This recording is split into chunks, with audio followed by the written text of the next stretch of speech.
Hello, scholars. It is time for Chapter 7 of the Reptile Room. So, unfortunately, we see that Uncle Monty has been killed in the Reptile Room.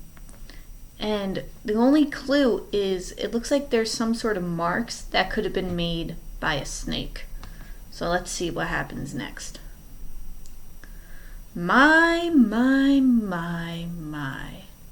said a voice behind them, and the orphans turned to find Stefano standing there, the black suitcase with the silver shiny padlock in his hands, and a look of fake surprise on his face.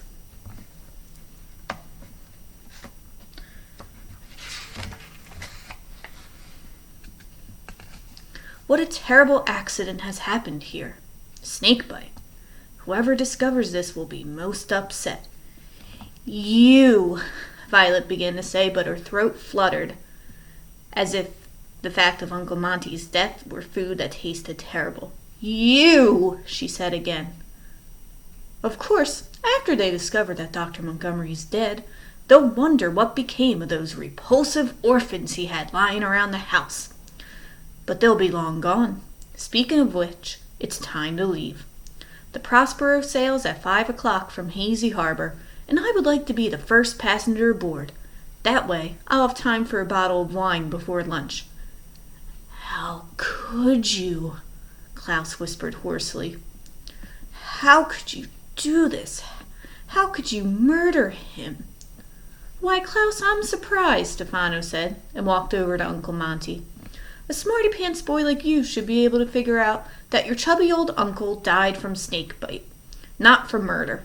Look at those teeth marks. Look at his pale face. Stop it, Violet said. Don't talk like that. You're right. There's no time for chit-chat. We have a ship to catch. Let's move. We're not going anywhere with you, Klaus said. We will stay here until the police come. And how do you suppose the police will know to come? Stefano said. We will call them, Klaus said.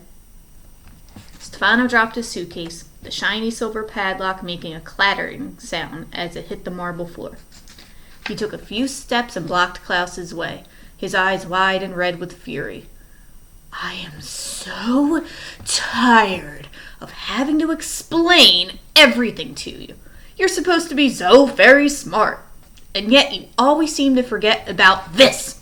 He reached into his pocket and pulled out the jagged knife. This is my knife. It is very sharp and eager to hurt you, almost as eager as I am. If you do not do what I say, you will suffer. Is that clear? Now get in the jeep.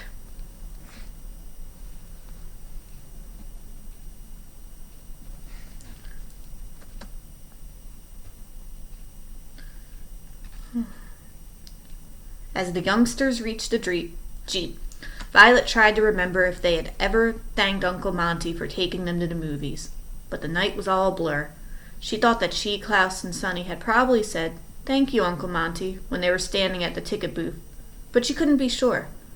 Stefano opened the door of the jeep and gestured with his knife, ushering Klaus and Sonny into the tiny back seat. Sorry. The orphans had a brief hope that the engine would not start. But this was useless. Uncle Monty took good care of that jeep, and it started right up. Violet, Klaus, and Sonny looked behind them as Stefano began to drive alongside the snake-shaped hedges. At the sight of the reptile room, the weight of their despair was too much for them, and they quietly began to cry. It's a curious thing when someone who you care about dies. We all know that our time in this world is limited, that eventually all of us will end up underneath the sheet and never wake up. And yet it is always a surprise when it happens to someone we know. It's like walking up the stairs to your bedroom in the dark and thinking there is one more stair than there is. Your foot falls down through the air, and there's a sickly moment of dark surprise as you try and readjust the way you thought of things. The orphans were crying not only for their Uncle Monty, but for their own parents, and this dark feeling of falling that often accompanies a great loss. What would happen to them? Stefano had heartlessly slaughtered the man who was supposed to be watching over them. What would he do to them? He was supposed to be left behind when they went to Peru, and now he was leaving with them. And what terrible things would happen in Peru? Would anyone rescue them there? Would Stefano get his hands on the fortune? And what would happen to the 3 children afterwards? These are frightening questions, and if you're thinking about such matters, they require your full attention. And the orphans were so involved in their thinking that they didn't realize that Stefano was about to collide with another automobile until the moment of impact. There was the horrible tearing sound of metal and glass, and a black car crashed into Uncle Monty's Jeep, throwing the children on the floor with a jarring thump. The black suitcase lurched into Violet's shoulder and then forward into the windshield, which immediately cracked into dozens of pieces, so it looked like a spider web. Stefano gave a cry of surprise and turned the steering wheel this way and that, but the 2 vehicles were locked together. With another thump, they veered off the road into a small pile of mud. It's a very rare occurrence when a car accident could be called a stroke of good fortune, but that was most certainly the case here. With the snake-shaped hedges still clearly visible behind them, the orphans' journey to Hazy Harbor had stopped. Stefano gave another sharp cry, and this one of rage. Violet rubbed her shoulder to make sure she wasn't seriously hurt. Klaus and Sonny got up cautiously from the Jeep floor and looked out the windshield. There appeared to be only one person in the other car, but it was hard to tell, as the vehicle had clearly suffered much more damage than Monty's Jeep. The driver was dressed in gray and making a rough hacking sound as he opened the crumpled door of the car and struggled his way out. He made the hacking sound again and reached into a pocket of his suit and pulled out a white handkerchief. "It's Mr. Poe!" Klaus cried. It was Mr. Poe, coughing away as usual, and the children were so delighted to see him that they found themselves smiling despite the horrible circumstances. "Mr. Poe! Mr. Poe!" Violet cried, reaching around Stefano's suitcase to open the passenger door. Stefano reached out the arm and grabbed her shoulder, turning his head so slowly that each child saw his shining eyes. "This changes nothing," he hissed at them. "This is a bit of luck for you, but it is your last. The 3 of you will be back in this car and heading towards Hazy Harbor in time to catch the ship. I promise you." "We'll see about that," Violet said. "Mr. Poe! Mr. Poe!" "Violet? Violet Baudelaire," he said. "Is that you?" "Yes, it's all of us, and we're so grateful you ran into us like this." "Well, I wouldn't say that," Mr. Poe said. "This was clearly the other driver's fault. You ran into me." "How dare you!" Stefano shouted, and got out of the car, wrinkling his nose at the smell of horseradish that filled the air. He stomped over to where Mr. Poe was standing, but halfway through the children saw his face change into one of confusion and sadness. "I'm sorry," he said. "This whole thing is my fault. I was so distressed by what has happened that I wasn't paying attention to the rules of the road. I hope you're not hurt, Mr. Foe." "It's Poe. My name is Poe. I'm not hurt. Luckily, it looks like nobody was hurt. I wish the same could be said for my car. But who are you, and what are you doing with the Baudelaire children?" "I'll tell you who he is. He's—" "Please, Klaus. It's not polite to interrupt. My name is Stefano, and I was Dr. Montgomery's assistant." "What do you mean, was? Were you fired?" "No, Dr. Montgomery—" "Oh, excuse me." Stefano turned away and pretended to dab at his eyes as if he were too sad to continue. "I'm sorry to tell you there's been a horrible accident. Mr. Doe. Dr. Montgomery is dead." "Poe," Mr. Poe said. "He's dead? That's terrible. What happened?" "I don't know," Stefano said. "It looks like snakebite to me, but I don't know anything about snakes. That's why I was going into town, to get a doctor. The children seem too upset to be left alone." "He's not taking us to a doctor. He's taking us to Peru." "You see what I mean?" Stefano said, patting Klaus's head. "The children are obviously very distressed. Dr. Montgomery was going to take them to Peru today." "Yes, I know," Mr. Poe said. "That's why I hurried over here, to finally bring them their luggage. Klaus, I know you're confused and upset, but please try to understand that if Dr. Montgomery is really dead, The expedition is canceled. But, Mr. Poe, Klaus said, please. This is a matter for adults to discuss. Klaus, clearly a doctor needs to be called. Well, why don't you drive up to the house, Stefano said, and I'll take the children to find a doctor. Jose! Sonny shrieked, which probably meant something like, no way!